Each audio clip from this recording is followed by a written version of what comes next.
வணக்கம். நம்ம லாஸ்ட்டாக வந்து ஹேவல்ஸில் கவுண்டர் என்ட்ரி எடுத்திருந்தா அப்டேட் பண்ணியிருந்தோம். கிட்டத்தட்ட 2% கிட்ட ப்ராஃபிட் புக் பண்ணியிருந்தோம். இந்த ட்ரையாங்கிள் பேட்டர்னில் நம்ம இந்த எட்ஜ் பாயிண்டில் எடுத்திருந்தோம். எதனால் இந்த ட்ரேட் எடுத்தேன் அப்படிங்கிற எக்ஸ்ப்ளனேஷன் கொடுக்குறேன். இதோட ரிஸ்க் ரேஷியோவும் நான் உங்களுக்கு எக்ஸ்பிளைன் பண்ணிடுறேன். இப்போ இங்கே வந்து பார்த்திங்கன்னா ஆர்டர் ஃப்ளோ வந்து செல்லில் இருக்குது. நம்ம இந்த செல் ஆர்டர் ஃப்ளோவில் உள்ள இந்த ஸ்விங்குக்குள்ளே ரீடெஸ்ட்மெண்ட் ஆகிட்டு இருக்கிறதுல நமக்கு ட்ரையாங்கிள் பேட்டர்ன் ஃபார்ம் ஆகிருக்கு. இந்த ட்ரையாங்கிள் பேட்டர்ன் எப்படி ஒர்க் ஆகும்னா, இப்போ இங்கே பார்த்தீங்கன்னா இந்த எட்ஜ்லேருந்து இந்த எட்ஜ் வரைக்கும் வந்துட்டு இப்படி ஒரு அப் மூவ்னா இந்த பேட்டர்ன் இதுக்குள்ளேயே தான் ட்ராவல் ஆகும். நெக்ஸ்ட் மூவ் வந்து இப்படி தான் கொடுக்கணும்.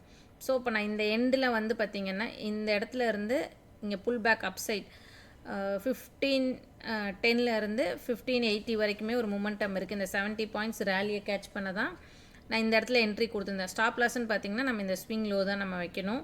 ஏன்னா இதுக்கு கட்டாகி கீழே க்ளோஸ் வச்சிச்சு அப்படின்னா நம்மளுக்கு வந்து டவுன் சைடோட மொமெண்டமை எக்ஸ்பெக்ட் பண்ணலாம். இப்போ இதே நம்ம வந்து இந்த ப்ரோ ட்ரெண்ட் மொமெண்டம் எப்போ கிடச்சிருக்குன்னா, இப்போ இந்த ஹைக்கு மேலே இப்படி க்ளோஸ் வச்சு இப்படி ரீடெஸ்ட் கொடுத்துருந்துச்சுன்னா நமக்கு 1680 வரைக்குமே மொமெண்டம் இருக்கும். நான் இந்த இடத்துல 1580 கிட்ட நான் புக் பண்ணிவிட்டு எகெயின் க்ளோஸ் வைக்குமான்னு பார்த்தேன். சான்ஸ் கொடுக்கல, எகெயின் ட்ராப் ஆகிருக்கு. இப்போ ப்ரீவியஸ் ஸ்விங் கிட்ட பிரேக் ஆகாமல் ஹோல்ட் ஆன் ஆகிட்டு இருக்குது. இப்போ க்ளோஸ் உள்ளே வச்சுருந்துச்சு அப்படின்னா நெக்ஸ்ட்டு மறுபடியும் வந்து பார்த்திங்க அப்படின்னா 1570 வரைக்குமே இந்த மொமெண்டமை நம்ம எக்ஸ்பெக்ட் பண்ணலாம். இப்போ நமக்கான ஸ்விங்லோ தான் ஸ்டாப் லாஸ் சேம். ஸோ இப்போ வந்து நெக்ஸ்ட்டு ரேலியை நீங்கள் ட்ரேட் பண்ணணும் அப்படின்னா அடுத்த கேண்டிலோட க்ளோஸ் எப்படி இருக்குன்னு பார்த்து ட்ரேட் பண்ணுங்கள். இந்த 50-80க்கு மேலே இப்போ ரீசன்ட் ஹைக்கு மேலே க்ளோஸ் வைக்கும் போது ஃபாஸ்ட்டாக ஒரு 100 பாயிண்ட்ஸ் ரேலி இருக்குது. ஏன்னா down trend to up trend change ஆயிடுச்சுங்கிறத இந்த ஹைக்கு மேலே க்ளோஸ் வைக்கும் போது தான் நம்ம கன்ஃபார்ம் பண்ண முடியும்.